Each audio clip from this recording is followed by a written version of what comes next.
इस न्यूज के प्रायोजक हैं बहुरानी ब्रांड, पहचान स्वाद और शुद्धता की। अलवर जिला कलेक्टर डॉक्टर जितेंद्र कुमार सोनी मंगलवार सुबह जिला अस्पताल परिसर में लग रहे महंगाई राहत कैंप का निरीक्षण किया। जहां जिला कलेक्टर को कुछ अव्यवस्थाएं मिली तो तुरंत नगर परिषद कमिश्नर जोधाराम को फोन कर कहा, महंगाई राहत कैंप में एक भी आदमी परेशान नहीं होना चाहिए। अब सुबह 8:30 बजे से पहले व्यवस्थाएं दुरुस्त होनी चाहिए थी, तो अभी 1 घंटा और क्यों लगेगा? आप तुरंत मौके पर आए, मैं यहीं खड़ा हूँ। इसके बाद कलेक्टर मीडिया को यह भी बताया कि 1-2 जगह पर चूक हुई है, कहीं से बार-बार लापरवाही का रवैया सामने आता है तो निश्चित रूप से एक्शन लिया जाएगा। असल में जिला अस्पताल परिसर में आमजन के लिए सुविधाएं नहीं थी, बैठने व छांव का भी पूरा इंतजाम नहीं मिला। कलेक्टर ने कहा कि प्रशासन गांव के संघ, प्रशासन शहर के संघ के अलावा महंगाई राहत कैंप भी लगे हैं। इसके अलावा 110 स्थायी कैंप है जो 30 जून तक जगह जगह लगेंगे। बाकी वार्ड वार कैंप लगेंगे। आमजन को यह भ्रम नहीं रहे कि वह वार्ड के कैंप लगे इसी समय रजिस्ट्रेशन नहीं हो तो आगे नहीं होगा। ऐसा नहीं है, कोई भी व्यक्ति कहीं से भी रजिस्ट्रेशन करा सकता है। ऐसा नहीं है कि शिविर लगे उसी दिन रजिस्ट्रेशन जरूरी है। 30 जून तक कभी भी करा सकते हैं, क्योंकि व्यक्ति स्थायी कैंप या वार्ड कैंप भी पंजीकरण करा सकते हैं। इन कैंप में बार-बार लापरवाही करने वाले अधिकारी व कर्मचारियों के खिलाफ कार्यवाही की जाएगी। कलेक्टर ने कहा कि पहले दिन 24 अप्रैल को 80,000 लोगों का पंजीकरण हुआ। हम एक भी व्यक्ति को परेशान नहीं होने देंगे। कुछ नेट में सुस्ती रही, इस कारण लोगों को इंतजार करना पड़ा। 1-2 दिन में सब व्यवस्थाएं दुरुस्त हो जाएंगी। 13 RAS ऑफिसर मॉनिटरिंग कर रहे हैं। यदि वार्ड के कैंप में रजिस्ट्रेशन नहीं कराया गया तो अभी चिंता की बात नहीं है, आगे भी कभी भी करा सकते हैं।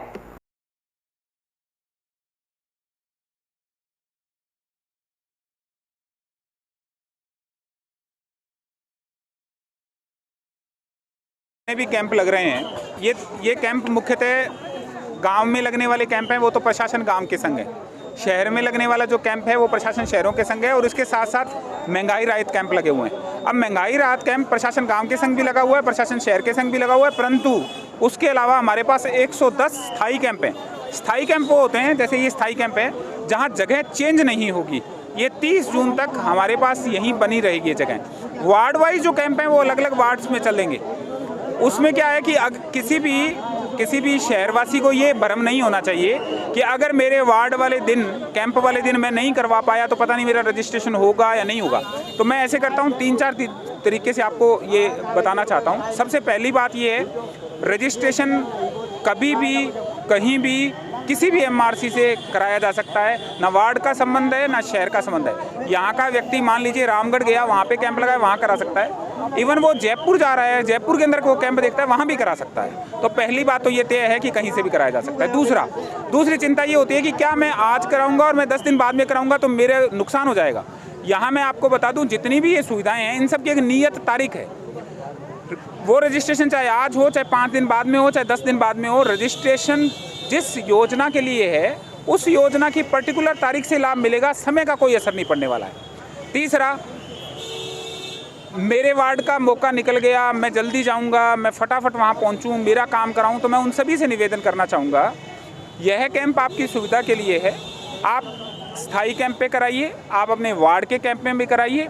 यहाँ हम 1-2 दिनों में, चूँकि कल ही शुरू हुआ है, ये जो स्थायी कैंप हैं इनको चरणबद्ध तरीके से हमें 1 मई तक शुरू करना था, परंतु इनको शुरू करने के लिए जो हमने तारीख दी वो कल की थी, ताकि अगर कल थोड़ा बहुत देरी से भी शुरू हो, आज भी अगर कोई कैंप अगर देरी से शुरू हो रहा है तो 1-2 दिन में व्यवस्थाएं बिल्कुल संतुलित हो जाएं, ताकि हम तरीके से काम कर पाएँ। मैं विशेषकर माता बहनें, बुजुर्ग, जो दिव्यांग व्यक्ति हैं, उनसे तो विशेष आग्रह करना चाहूँगा कि आप बिल्कुल भी परेशान ना हो कि आज ही अपना रजिस्ट्रेशन होना ज़रूरी है।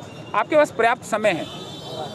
कल अकेले दिन, जबकि कैंप आपको पता है स्थायी कैंप काफ़ी देरी से भी शुरू हुए कई जगह पे, उसके बावजूद भी एक दिन में लगभग 80,000 लाभार्थियों का पंजीकरण हो चुका है।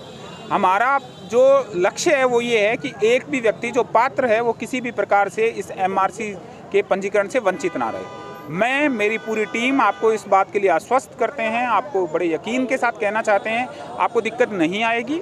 यहाँ लगातार काम है, इसमें सुधार की आवश्यकता है। जैसे यहाँ भी आज नेट स्लो चल रहा है, आप लोग खड़े हैं, इनके लिए बेसिक अरेंजमेंट्स के लिए हमने बोल दिया है। आज का समय लगेगा या अधिकतम आप मान के चलिए कि कल तक भी अगर कहीं कोई छोटी मोटी कमी है उसको दूर कर लेंगे, फिर सारी चीज़ें बिल्कुल स्मूथ होंगी। आपको दिक्कत नहीं आए, इसके लिए हमने कंट्रोल रूम 13 RAS ऑफिसर्स भी लगा रखे हैं जो इसको देखेंगे। तो आप निश्चिंत रहें, समय का, स्थान का कोई असर नहीं पड़ने वाला है। आपके वार्ड वाला अगर मिस भी हो गया आपसे, आप दूसरी जगह करा सकते हैं। Thank you. सवाल है कि जैसे ही बड़े अधिकारी मौके पे आते हैं, अधिकारियों की यहाँ बड़ी संख्या नजर आती है, उससे पहले समस्या ग्रसित लोगों को कोई बताने वाला नहीं होता, जबकि जिम्मेदार इसी परिसर में घूमते रहते हैं। आप बिल्कुल सही कह रहे हैं। इसके लिए कल शाम को इस कैंप के समाप्त होने के बाद 7 बजे से लेकर 8:30 बजे तक हमने सारे SDO, BDO, तहसीलदार, EOs, सारे सुपरवाइजरी ऑफिसर, उन सब लोगों के साथ बैठकर बात की। उनको ये बताया कि कई बार आप किसी व्यक्ति की समस्या सुन भी लेंगे केवल, तो भी वो चीज़ों में उनको काफ़ी राहत मिलेगी।